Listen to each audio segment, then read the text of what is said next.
አባቴ በመንደሩ የተከበረ እጅግ በጣም ጎበዝና ታላቅ አሳ አጥማጅ ነበር። ሰዎችም አሳውን ለመግዛት ከሩቅ ከተሞች ይሄዱ ነበር። ሐይቁ አባቴ የጠየቀውን ሁሉ ትሰጠዋለች። እኔ ደግሞ ከሱ በተቃራኒ ውሃውን ከነካውበት ጊዜ አንስቶ አንድም አሳ አጥምጄ አላውቅም። አንዳንዴ ሐይቁ አትፈልገኝም ይሆን እላለሁ። ዳግም ዛሬ አሶች የሉም ባትበቀሉት። እሺ በቃ እንመለስ።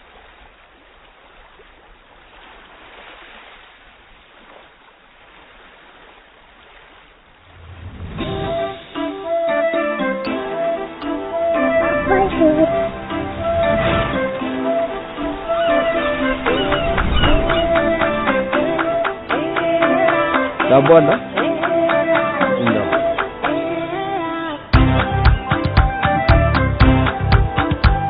ዛሬ አሶቹ ገደሙ ብራ በእናትህ። ምን ማለት ነው? ምንም ማለት ነው።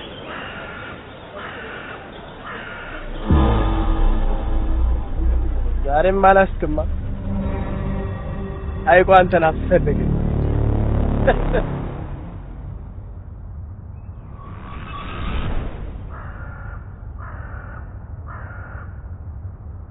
ዛሬስ እንዴት ነበር ውሎ? ተሳካል? ምንም አሳ አላጠመድኩም። ሐይቁ እኔ ላይ ነው መሰለኝ ገግሞብኝ። አይዞህ አንድ ቀን ይሳካል። አንተ በበርታት ነው ያለው። ተስፋ አደርጋለሁ።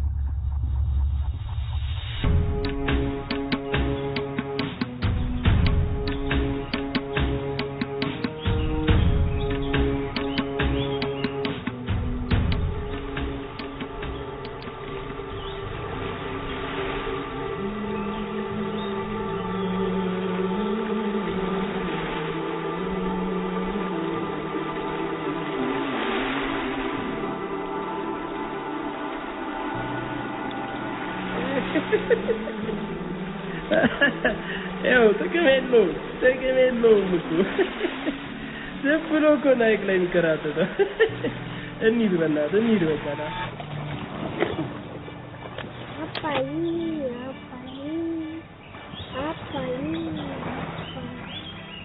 ና ልጄ። ነገ እንበላለን። እሺ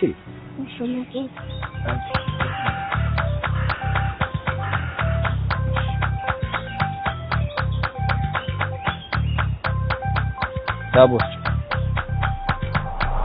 ናቡሽ ናንታ ና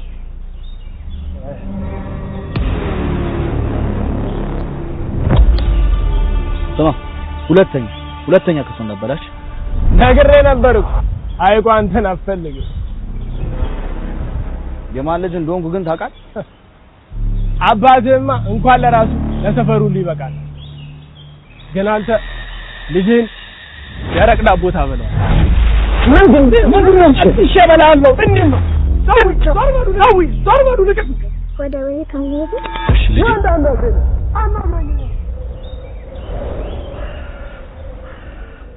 ገባና ተኛሽ። እሺ ቻው በይ።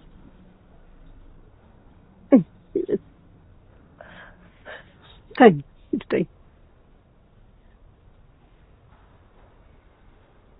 ዛሬ የተፈጠረውን ነገር እኮ ሰማሁ። እንዴት ይናገረኛል? አባቴ ማን እንደሆነ ያውቅ? የማን ልጅ እንደሆንኩ ያውቅ? እስከ መቼ ነው በአባቱ ታሪክ የምትኖረው? የራስን ታሪክ አትሰራም? እኔ ፈልጌ ነው እንዴ?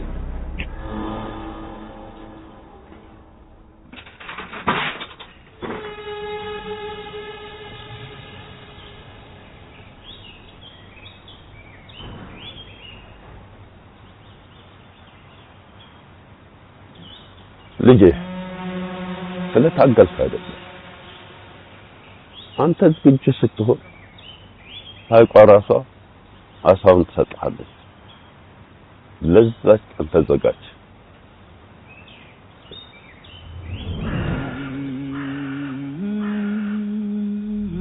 መቼ ነው በአባቱ ታሪክ ነግሬ ነበር ሐይቋ አንተን አትፈልግም። የራስን ታሪክ አትሰራም? ለዛች ቀን ተዘጋጅ። ልጅህን ደረቅ ዳቦ ታበላው። አባዬ ዛሬ ካበራ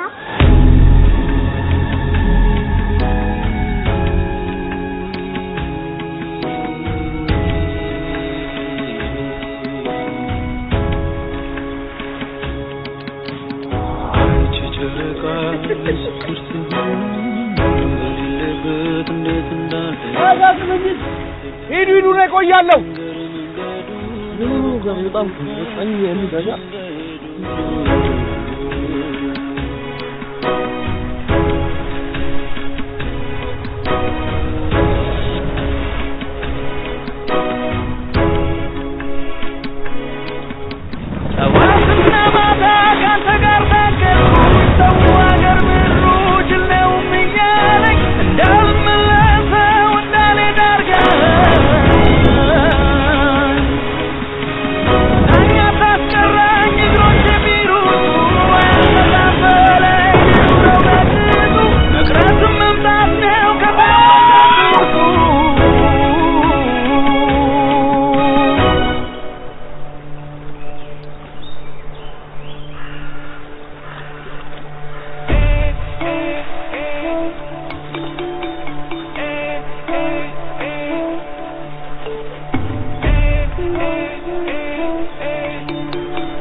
ልጁን የታረከው ጧት እኮ እንደወጣ ተመለሰም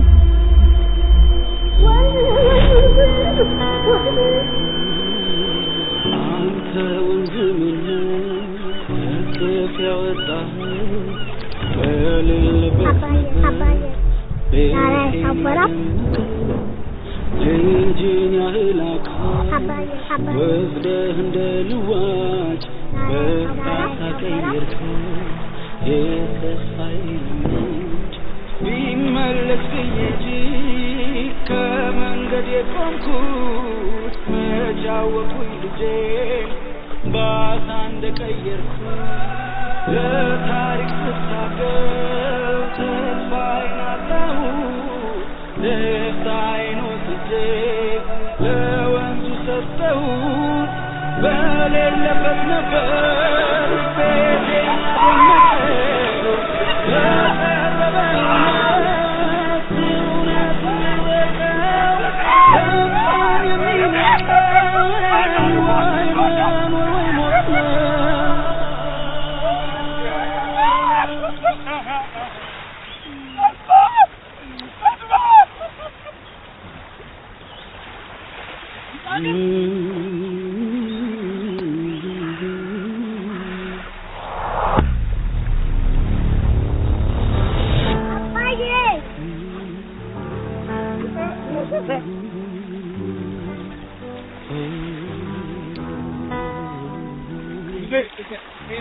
እኔ በአባቴ ታሪክ ኮራለሁ ግን ደግሞ ልጄን በአባቱ ታሪክ እንዲኮራ ዛሬ ራሴን ታሪክ መጻፍ አንድ ብዬ ጀምሬያለሁ እኔ ብቻ ሳልሆን ሀገሬን በአባቶቿ ታሪክ እየኮራች የራሷን ታሪክ አንድ ብላ መጻፍ ጀምራለች አባዬ ዛሬ አሳበራ ዛሬ ትልቁ ናታ ነው